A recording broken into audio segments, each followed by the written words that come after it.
finished and beat Morgan, who was the second place last year at Worlds. Oh, that's right. Sorry, I got those mixed up. Cool. And Travis is from Australia, same as Brad, or excuse me, same as Morgan. Right. Yep. So yeah, we've got I think they're setting up the tables right now, just starting the round here, hopefully in a couple minutes.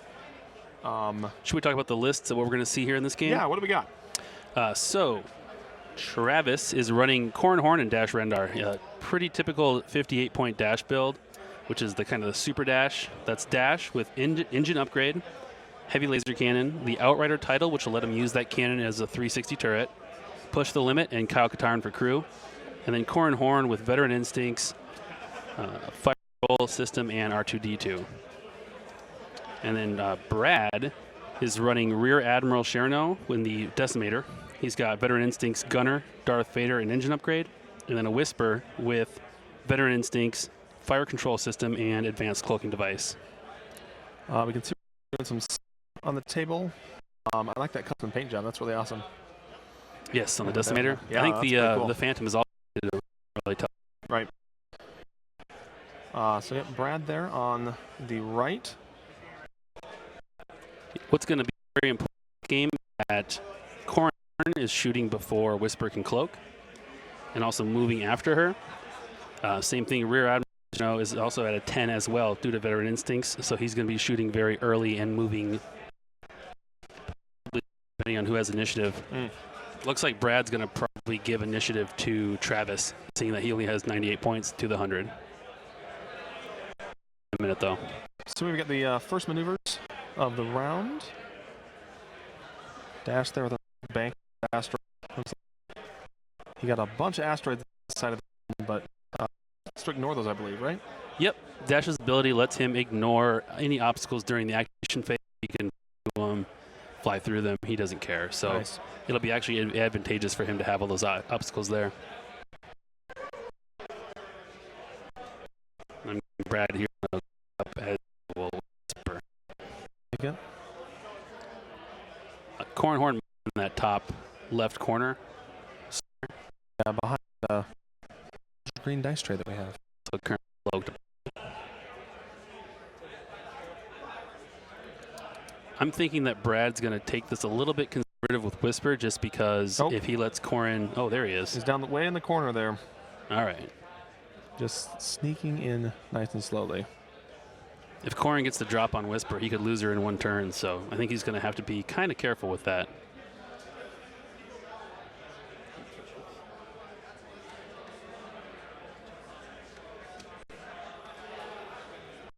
Here we go, a little bit better view now. There we go. We're over to round 2, so we're going to kind of develop here.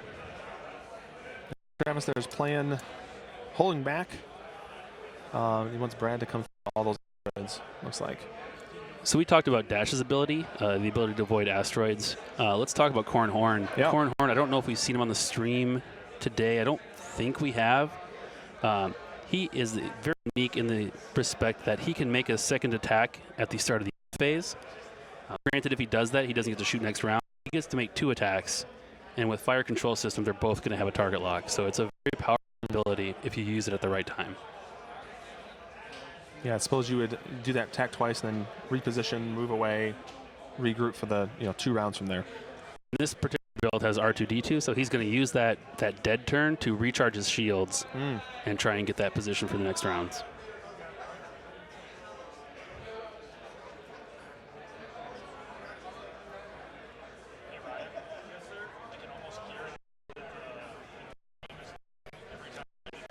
Looks like we've got also he's got a very powerful ability in terms of offense. If he's attacking at range 1 to 2, he can change any of his eyeball results to a crit. That gives him very consistent attack power, which will be an important thing when you're trying to take down Corran Horn, who can regenerate. I think that's the end of round 2 there.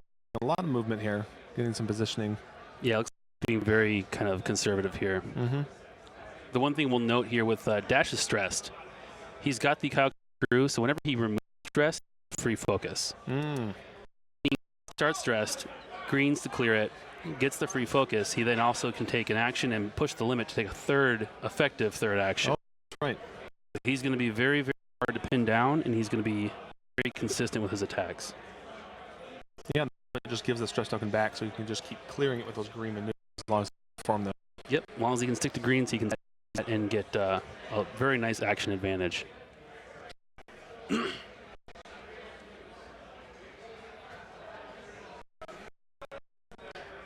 This may also be the first Phantom that we saw on the stream today.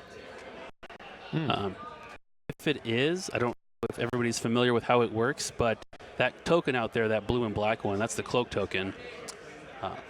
When you're cloaked, you'll get 2 extra defense dice, but you can't attack. And you'll see here at the start of activation, Brad has to decloak if he wants to. That's what he's doing with that 2 forward. He can also do a 2, essentially barrel roll to either side to decloak. Now that has to be done before anybody else moves, though. We had a question in the chat. If a dash bumps another ship, can he still take an action with, like, push the limit? No, if Dash overlaps a ship, he will lose his action just like anybody else. Gotcha. He can overlap a asteroid or a debris field and do it, but he cannot do it if he bumps. You'll also notice he's just parking on top of some of these debris fields. A debris field doesn't hurt him at all because the only interaction is when you fly onto it, which he'll ignore. If he stays parked on an asteroid, he won't get to shoot, though.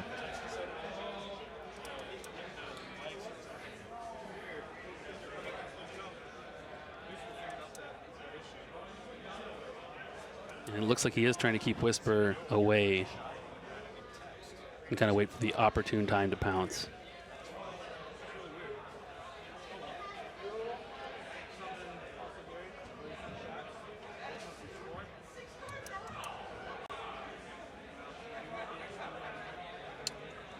Looks like we do have a question about Dash to declare if you're going to use his ability or not, if he's going to be barrel rolling onto a rock or something like that. Yeah, you do declare when you're doing that. It's a may effect, so it's not always. Typically, for most people, they play always using his ability and will declare if they're going to not use it. Only time you'd want to do that is if you want to check and see if it's a boost or not before you hit it, or a barrel roll. It's an edge case, but worth pointing out. That is quite the ominous matchup there, those 2 ships coming head on. We'll get to see some fireworks here in just a bit. It'll be interesting to see if Whisper has arc on Corran here. Our first attack of the game here. And it looks like we have, I have no idea what was just rolled. I think that was Cherno shooting at Corran. The dice number would all match up, so. Let's see, there we have 3 hits.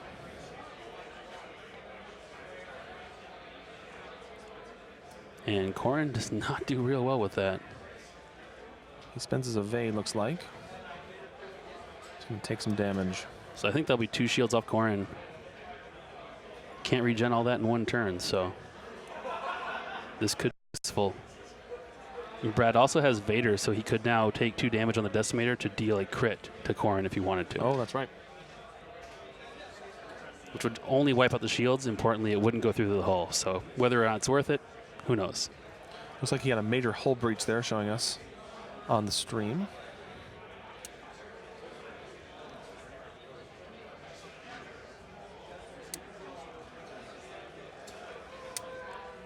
I'm not quite sure who took that, if it was Corran or somebody else. Looks like Travis there attacking with 2 crits and 2 hits. That's pretty impressive. Console fire and thrust control fire. Wow. So that's possibility of taking a damage if you don't use your action to clear it.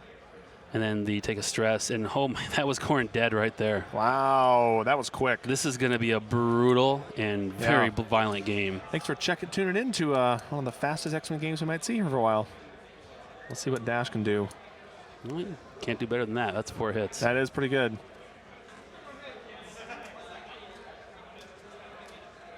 So he's going to chip away at that Decimator, which is already stacking a lot of damage on it. But yeah, man, I don't like Dash's chances if it comes down to Whisper versus Dash.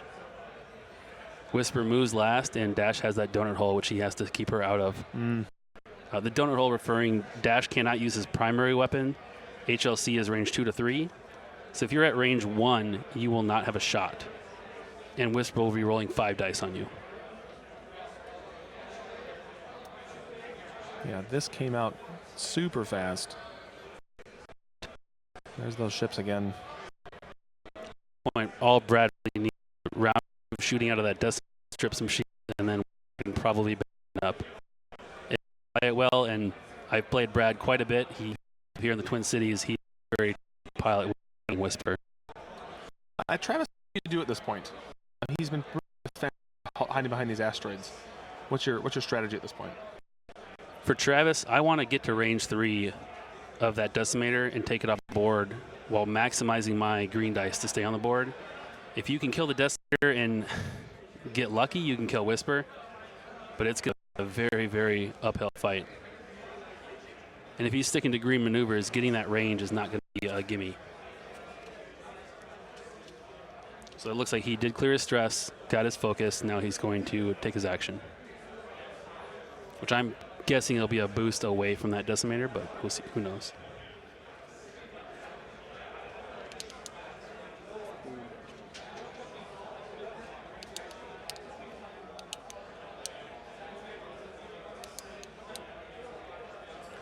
Yeah, that was not, as a Corran Horn player myself, that's not the result you want to see that first round of shooting where Corran just dies.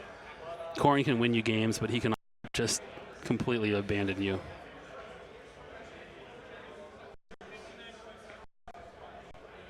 We're going to see probably a hard one here and start shooting. Yep. Whisper has advanced cloaking device, so if she shoots, she will get a free cloak action. If she does hit with that shot, she'll get a focus, which can make her very, very hard to put damage on. Oh, yeah, that's right. Especially since she's now shooting before dash. She'll be cloaked when she takes any return fire. Nice maneuver there around the asteroid. And that's Brad showing that he plays a lot of this game.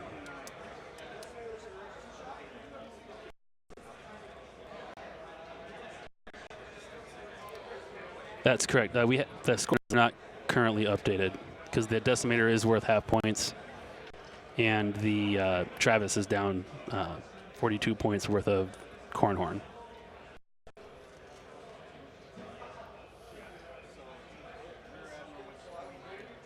So yeah, I believe we are currently 58 for Travis remaining, and Brad has 68 remaining.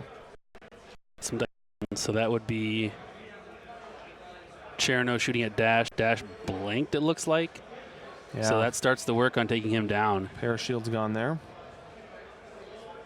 And I'm guessing he will not bait her at this point.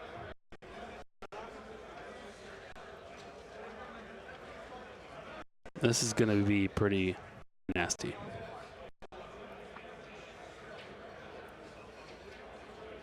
Got another crit there. I didn't see what it was, though. I think it was a major explosion.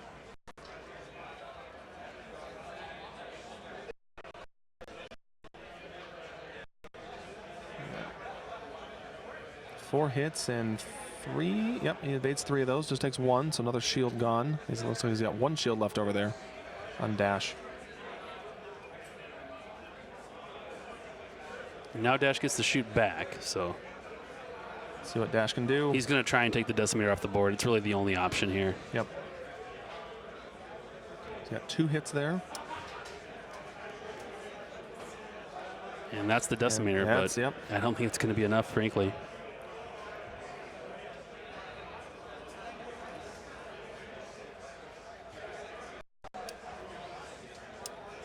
I believe that does put Travis currently point-wise in the lead, but 1 more damage on Dash, and he's worth half points. True. And he has close to an hour that he has to out the TIE Phantom that's not been hurt yet and now has a target lock on him. I'm not saying it's impossible, but this will be a real nail biter if he manages to turn it around. Mm-hmm. Whisper is going to be gunning for that donut hole every turn. And if he doesn't get it, he'll just cloak again and shrug off the damage. All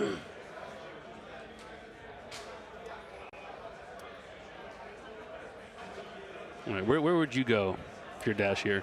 You go in or out? No, he goes in. Yeah, I'd try and hide with those. The advantage you have is all those asteroids. Mm-hmm. You want to try and hide within those as much as you can. I mean, that's a great spot. A lot of that range 1 is covered by asteroids at this point. on the rock, so yeah, he'll just focus and try and take a pot here. Actually, he gets the focus for free, so now we're looking at his actual action. I don't think he's on that rock behind him. Like, it's hard to tell from this angle.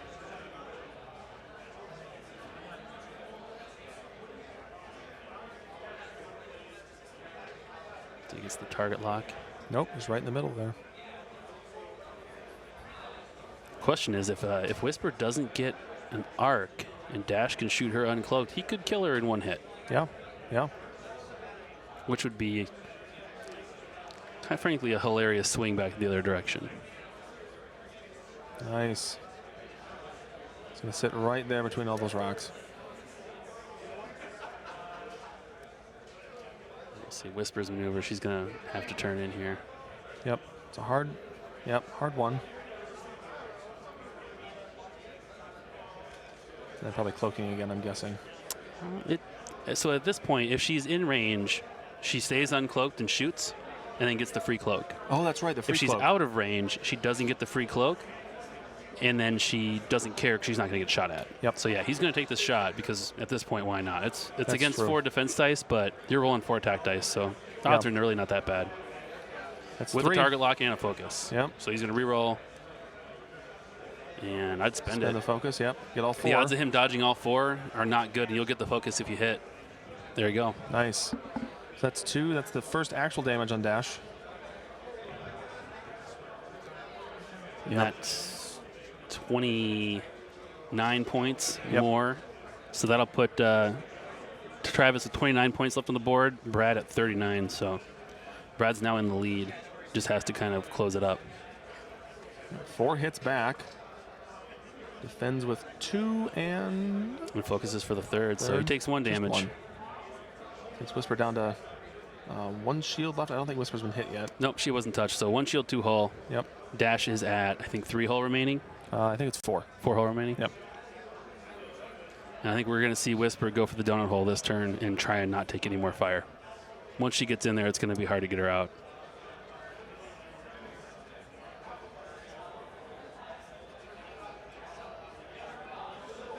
Yeah, Dash is running a HLC turret with the Outrider title, for those of you asking on Twitch.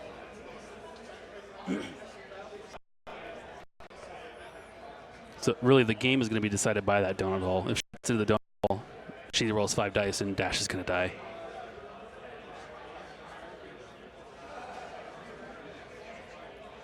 There seems to be some debate on Twitch, but it really will come down to that. Let's see what happens. These players, back in maneuvers?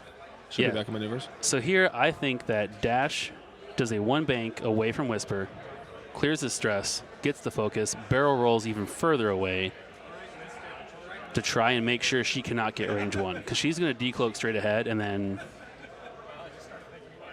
I would think. Nope, no side. No, she goes to the side. Playing a little bit more conservative, it looks like. Backing up a bit.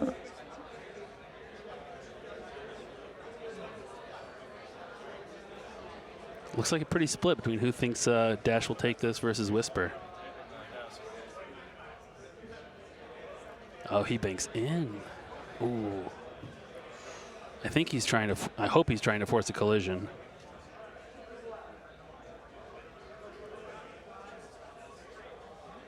Takes the free focus.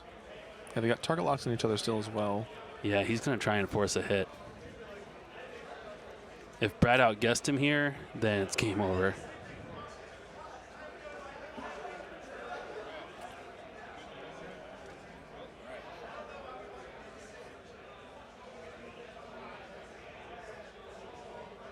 It's those moments, if you're Travis, you're really hoping that you got inside Brad's head. He's going to barrel roll over.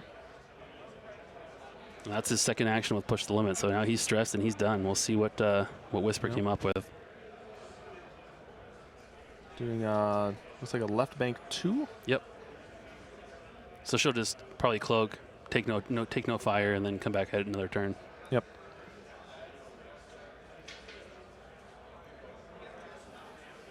Yep, there's the cloak. That's really the way to play it in this situation. Take that move that really cannot hose you if you're outguessed or outflown. Mm-hmm. That way she'd either bump him, she'd be at range 1, or she'd have a great shot. He really can't go too wrong.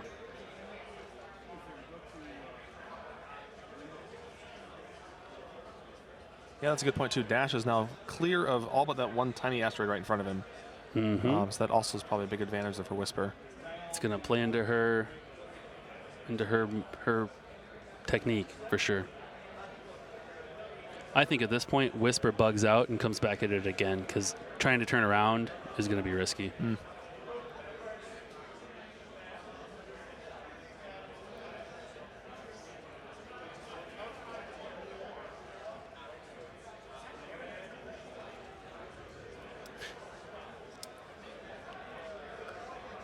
Oh, it looks like Whisper isn't even going to decloak. Mm. So yeah, I think the bugging out strategy is what's going to happen here. And stay cloaked, take an evade or something, and be pretty safe from that HLC. Yeah, there's plenty of time in the round. They've only been playing for maybe 20 minutes at this point. Yeah, not even that. Yeah, tons of time.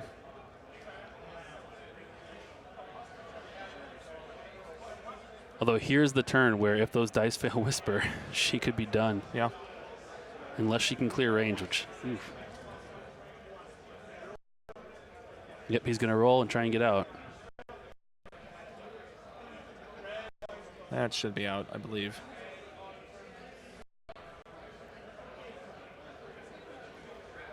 Here's where Travis crosses his fingers. Oh, yeah. Yep, she's Way good. out. I swear I'm usually better at estimating distances, but with this angle, it can be hard to tell. So the problem for Brad will be getting Whisper back into that. Dash is go full out. Mm-hmm. Yeah, you don't have any other option. Now decloak forward. He got a big right turn in there. Yeah. 2 or a 3, I would think. Maybe a 1, but there's really no reason to.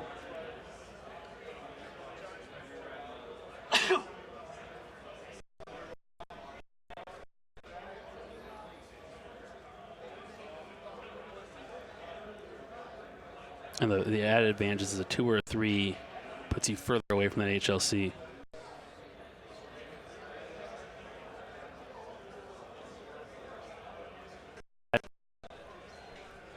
This is pretty interesting because really neither of these guys can afford to take a shot at another guy. Yeah. It's just too dangerous. The dice can fail the Phantom. The Outrider does not have enough hull left to take 4 dice or 5 dice. So they're gonna play it pretty. There we go. There's the 3 turn. And probably just cloak back up. Gives you more mobility, and why not?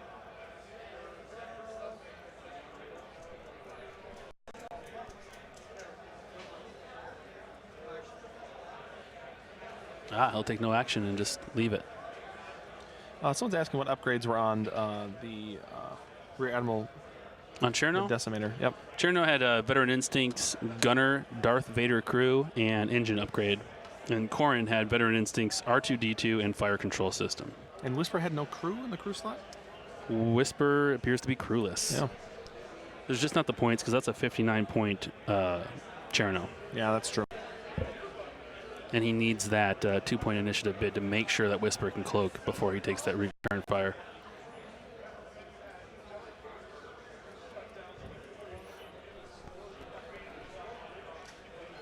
Both players making a nice leisurely, fly through the outer half of the board. Well, while these guys are just maneuvering, let's talk a little bit about Wave 8. Yeah.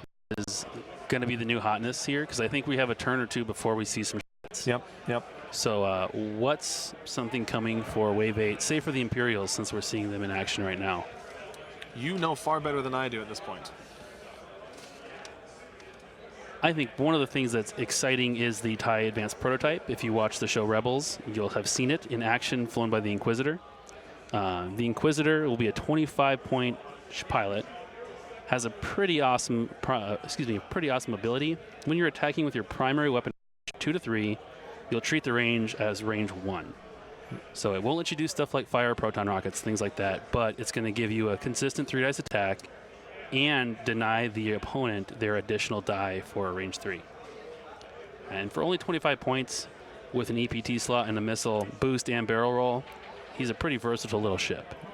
I think the ship looks really cool. I'm really excited to have that on the table. That model I think is going to be really, really awesome. I've seen the early prototypes of it. I'm really excited to see that one really in action.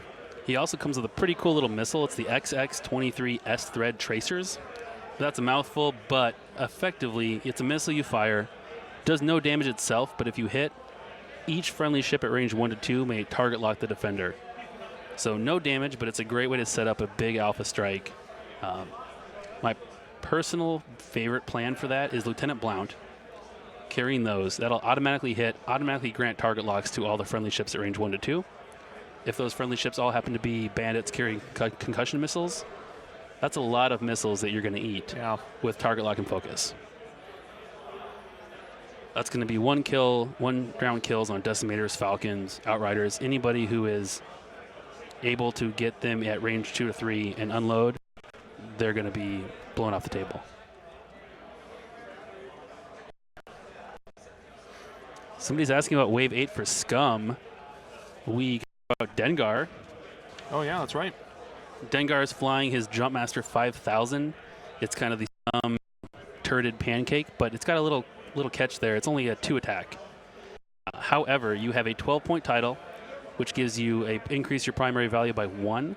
So if you take the Punishing 1 title, you've got your let's see, with Dengar, 45-point, 3-dice attack, 2 agility, 9 hit point ship.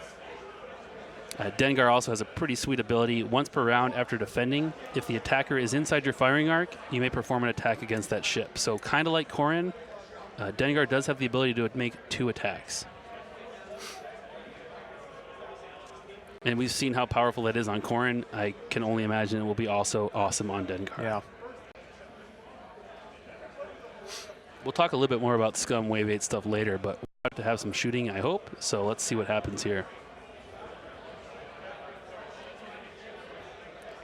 We got Dash hiding in the rocks again. Whisper coming back around.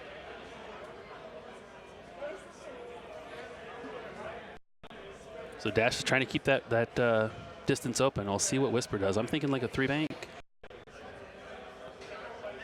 2-bank. This may not give them. That looks like it's out of range. I don't think so. Yep. Look at how long the ruler is. Yeah, it's a foot-long ruler and the table's 3, so it's more than a third of the table, I think. Oh, no. Yep, she's got range. It's this fisheye camera that's driving me nuts. So she'll probably be hiding behind a focus and 4 or 5 dice when Dash shoots back. We'll also talk a little bit about the D later, but yeah, not much spoiled for that, and we won't be giving anything new. For Phoenix in the chat, Dash is at 29 points because Dash is under half of the total hit point value. Correct. That's a 58-point Dash. Yep. He's been reduced to half his hit points. Structural damage on Dash. Ooh, that's going to be nasty. What's that one do again? That reduces your agility by 1. Oh. So he's going to have a real hard time dodging if Whisper survives the return fire. Here's the shot back. That is 4 hits. Yeah, 4 hits. Ooh. That's 4 or 5 defense dice, 5 defense dice. He dodges them there all. It is. Nice. I think that was Dash's one chance to kill her. I don't think he's going to get away next turn. Yep. 4 hits like that, that's pretty huge. He decloaks, takes a conservative move so he can't get arc dodged, and then he blows him away. I think he's only got 1 or 2 hull left. Whisper's still sitting on 3 hit points.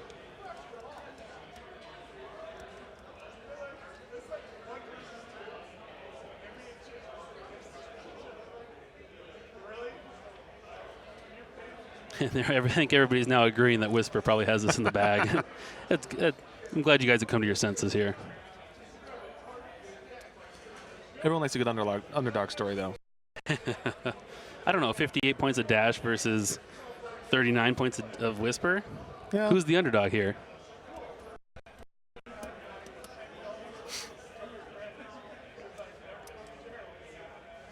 So Dash, I think Dash tries to get a bump again or tries to get through him, gets in close. Do the right turns again, just trying to run right where. He's stressed. He needs to do a green or he gets no action and doesn't get the extra focus. So I think he can only do a 1 bank if he wants to turn. If I remember the dial correctly, it's the one thing we didn't bring back here. Yeah. Yep, you're right. Yep, one bank. And if he boosts, he can pretty much force a collision unless Brad did something very cagey like a K-turn, which would be really risky. He's also got that he wants to clear. True, but I think getting a round of no shooting is better at this point. Sure.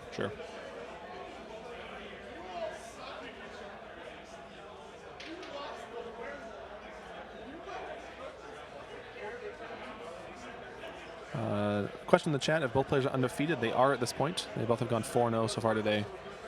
So yes. Yeah, like I said before, we've got 13 players with 4 full wins, and then we've got additional 3 with at least 1 modified. So it looks like we're sitting on 16 undefeateds between modified and full wins. Oh, oh my God. Oh, there it is. Whisper K-turn. That is a master stroke by Brad. That's going to just destroy that 1 agility outrider. 5 dice with a target lock, no return fire. I think we're going to see this go down right now. To the roll. That's one of those things people do not expect the fan. Oh, there we go. go. As you can get. That's game over That for is it. Dash. Yeah, you can't even block He has enough. one agility. He could block 1, takes 4. Yep. And that's way more than Brad needs. Wow. So the K-turn with the Phantom, something that you just don't expect because a stressed Phantom not cloak with advanced cloaking device. So it's kind of an all-or-nothing move. In that case, guessing Brad thought that either he would get behind him and kill him or he would be in front of him but at range 1, and it wouldn't totally hose him. But that was a great move by Brad and really put the bow on it. It helps to roll, 5 hits naturally. You can get that. That's always good. That was a fast match. What is it now? Yeah, it's only 6:33 here, so we've got. Yeah, that was about a 30 game. Yeah, but come out striking really early. That was really exciting. And that great maneuvering there by Brad. Yeah, for Travis, when you lose Corran first round, he doesn't even get his double tap off, which I don't think he did. That's just brutal. It hurts so bad because Corran is almost half your list. Yeah, and I've been in that situation. Multiple times myself. If Corran gets away, regens his health, you win that game, but they just get destroyed in 1 round is terrible. Yeah. So heartbreaker for Travis, but really good flying by Brad to take that home. Yeah, a great match. We'll have something else coming up. We're going to be finishing round 5 here, probably the next half an hour or so. If you guys have any questions, we'll be watching chat. We'll take a quick break here, but we'll be back for round 6 somewhere around 7:15. Thanks you all for tuning in. I hope that was exciting. A nice, quick, fast match. It was definitely action-packed. We'll put it that way. That's true. So stay tuned. We'll have another match for you here pretty soon. And thanks for tuning in to us. Somebody asked about Corran Horn. What happened to him? Corran Horn ate a lot of damage from both Whisper and Cherno, plus I think a Vader crit, and wiped him off the board first round of shooting. Yeah, we didn't even get to see him shoot, I don't think. He shot once, and he did do very good damage to the Decimator, but it just wasn't enough. Yep. He went very aggressive with Corran. He was right there, range one of the Decimator, and it just did not pay off that time. Yeah. So there's any other questions there in chat right now? By the time you all hear this, we will have already moved past. Armada does have a Worlds, and it is at this event, and I believe it begins tomorrow. I'm not sure about that. You can check on our website for all those scheduling updates. It will be streamed, at least several games of it, so keep an eye out for when that's going to be happening. Yep. So I think we're going to take a quick break. We'll be back later with another X-Wing match, round 6. So stay tuned, and thanks for tuning in. Thanks, guys.